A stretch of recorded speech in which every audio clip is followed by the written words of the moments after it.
আজকে আমি সপ্তম শ্রেণীর সাহিত্যমালা বইটির অন্তর্গত কবি আশরাফ সিদ্দিকীর লেখা 'একুশের কবিতা' নামক কবিতাটির থেকে সম্ভাব্য প্রশ্নোত্তর নিয়ে আলোচনা করব। অর্থাৎ এই কবিতা থেকে যে প্রশ্ন উত্তরগুলি তোমাদের পরীক্ষায় আসার খুবই সম্ভাবনা রয়েছে সেগুলি নিয়েই আজ আলোচনা করব। তাই আমার প্রিয় ছাত্রছাত্রীরা আজকের ক্লাসটি অবশ্যই তোমরা প্রথম থেকে শেষ পর্যন্ত খুব মনোযোগ সহকারে দেখার চেষ্টা করবে। আর এই চ্যানেলে যারা নতুন ছাত্রছাত্রী আছো তারা অবশ্যই চ্যানেলটিকে সাবস্ক্রাইব করো এবং পাশে থাকা বেল আইকনটির অল নোটিফিকেশন সেট করে রাখো, তাতে আমি এই ক্লাসে যে ভিডিওগুলি আপলোড করব তার নোটিফিকেশন তোমরা পেয়ে যাবে। এখন আমি মূল আলোচনার বিষয়ে চলে যাচ্ছি। দেখো, প্রথমে আমি যে প্রশ্নগুলি নিয়ে আলোচনা করব সেগুলি হচ্ছে বহুবিকল্পীয় অর্থাৎ এমসিকিউ কোয়েশ্চেন। প্রথমটি দেখে নাও। ১.১ হঠাৎ কয়েকটি গুলির আওয়াজ শোনা গেল যেখানে ক ধান ক্ষেতের ধারে, খ বিন্নি ধানের মাঠের ধারে, গ নদীর ধারে, ঘ হাটের ধারে। এখানে সঠিক উত্তর হবে খ বিন্নি ধানের মাঠের ধারে। ১.২ বাকি সব করে রব পংক্তিটি যে কবিতার অংশ? ক সহজ পাঠ, খ বর্ণ পরিচয়, গ শিশু শিক্ষা। বাকি সব করে রব পংক্তিটি যে কবিতার অংশ সেটি হচ্ছে গ শিশু শিক্ষা। তাই এখানে সঠিক উত্তর হচ্ছে অপশন গ শিশু শিক্ষা। ১.৩ পাখি সব করে রব রাতি পহাইল কবিতাটির রচয়িতাকে? ক আশরাফ সিদ্দিকী, খ ঈশ্বরচন্দ্র বিদ্যাসাগর, গ মদন মোহন তর্কালঙ্কার। পাখি সব করে রব রাতি পহাইল কবিতাটির রচয়িতা হচ্ছে মদন মোহন তর্কালঙ্কার। তাই এখানে সঠিক উত্তর হবে অপশন গ এরটা। ১.৪ দিগন্ত মুখরিত হয়। ক গুলির আওয়াজে, খ পাখির কলতানে, গ বাঁশির সুরে। দিগন্ত মুখরিত কিসে হয়? পাখির কলতানে। তাই এখানে সঠিক উত্তর ক্ষয়েরটা পাখির কলতানে। ক এবং গ এই দুটো নয়। পরের প্রশ্ন দেখে নাও। ১.৫ শিশুগণ মন দেয়। ক নিজ নিজ পাঠে, খ সুরের সাথে, গ খেলাধুলায়।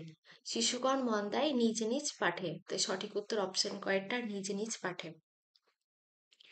এবার আমি যে প্রশ্নগুলি নিয়ে আলোচনা করব সেগুলি হচ্ছে ব্যাখ্যা ভিত্তিক, অর্থাৎ এই প্রশ্নগুলোকে একটু তোমাদের ব্যাখ্যা করে লিখতে হবে। প্রথমটা দেখে নাও। ২.১ এই সুরকে কেন স্মৃতির মধুর ভান্ডার বলা হয়েছে? তা কবির মনে কোন স্মৃতি জাগিয়ে তোলে? উত্তরটা দেখো। এই সুর কবির শৈশবের মধুর স্মৃতিগুলিকে মনে করিয়ে দেয়, তাই একে স্মৃতির মধুর ভান্ডার বলা হয়েছে। আর এই সুর কবির মনে তার দেশ, মাঠ, বন, নদী, দেশের জারি সারি, ভাটিয়ালি, মুর্শিদি গান এবং মায়ের মুখ মনে করিয়ে দেয়। ২.২ ইতিহাস থমকে দাঁড়িয়ে লিখে নিল সব। সব বলতে এখানে কি কি বোঝানো হয়েছে? উত্তরটা দেখো। ২১শে ফেব্রুয়ারি পুলিশের গুলিতে মৃত শহীদদের কথা এবং বাংলা ভাষার সম্মান রক্ষার জন্য মানুষের প্রতিবাদের কথা লিখে নিল ইতিহাস। তাহলে সব বলতে এখানে ২১শে ফেব্রুয়ারি পুলিশের গুলিতে মৃত শহীদদের কথা এবং বাংলা ভাষার সম্মান রক্ষার জন্য মানুষের যে প্রতিবাদ, সেই প্রতিবাদের কথাই সব বলতে এখানে বোঝানো হয়েছে।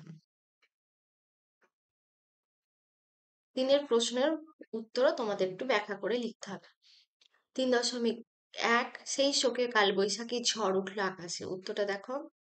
উৎস অংশ উৎস উদ্ধৃতাংশটি আশরাফ সিদ্দিকীর ২১-এর কবিতা থেকে নেওয়া হয়েছে। প্রসঙ্গ মাতৃভাষা বাংলার জন্য শহীদ হয়েছিলেন তাদের কথা উল্লেখ করতে গিয়ে কবি এই কথা বলেছেন। এবার তাৎপর্য দেখো। ১৯৫২ খ্রিস্টাব্দের ২১শে ফেব্রুয়ারি পুলিশের গুলিতে ৫ জন তাজা তরুণ প্রাণ ঝরে পড়ে ঢাকা রাজপথে। কেঁপে উঠে মাঠ ঘাট বাট হাট বন মন। সমস্ত দেশ জুড়ে উঠে প্রতিবাদের ঝড়।